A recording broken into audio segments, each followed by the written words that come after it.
What's good, everybody? You think you know Black history in sports? Probably athletes like Jackie Robinson, Muhammad Ali, the civil rights era. Yeah, we all know that story. But today, we're going to be talking about the stories that they don't put in highlight reels. The Black athletes who embarrassed Hitler's on the world stage and came home to segregation. How about the all Black basketball leagues that created the game before the NBA got its shine?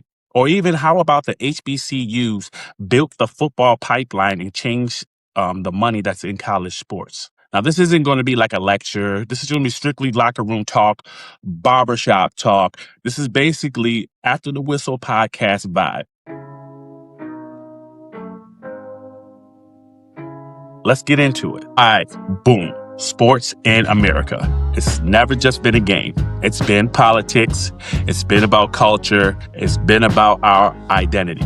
And if we are being real, Black athletes didn't just join the system, right? We helped build the system, okay? Now, question. When you watch sports, do you see history or just highlights? No? What do you see? Let's talk about this. Now, everybody knows Jesse Owens, right?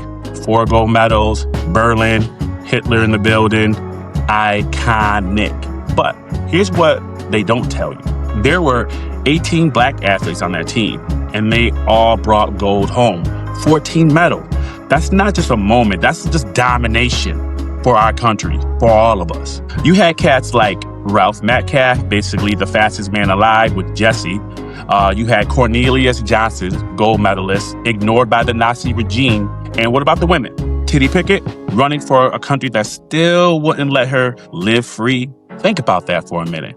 You represent America, you win for America, and you still can't eat at certain restaurants. No shoe deals, no sponsorship, no Wheatie box, none of those goodies. Now, fast forward to today. Olympic athletes have branding followers, influence. That lane, they paved it. They the one who did that. Now, here's a question. If social media existed in 1936, would we be talking about them like superheroes? I think so. What do you think? Now, let's just go into basketball. Before the bright lights and all of the national basketball associations, there were the Black Fives. All Black teams owned by Black people, coached by Black people, funded by Black communities. And the man who introduced basketball to Black America, Edwin Henderson. And here's why this matters and why this is so significant. You know, the fast break, the flashy passes, the above the rim energy, that type of style, that came from these teams. So when people talk about the culture of basketball, understand that culture had a league before it had that iconic logo. And economically, this was power. Black fans, Black businesses, Black ownership. We owned the ecosystem or the ecosystem of everything. Now, what would sports look like today if those leagues got TV deals? Just imagine that. Let's go into football. Football pipeline. Now, we're going into football, and I want to focus. I love football. But there was a time HBCUs were the main pipeline to the pros. Not a side road, the road. You got Walter Payton, Jackson State, Jerry Rice, Mississippi Valley State, Willie Lanyard, Morgan State. These aren't just like Hall of Famers. Like, these are the players who set the foundations for the game that we love today. Then integration happened.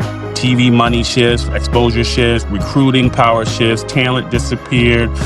The spotlight did as well. Now, the NIL era. Athletes control their brand, HBCUs back in the conversation.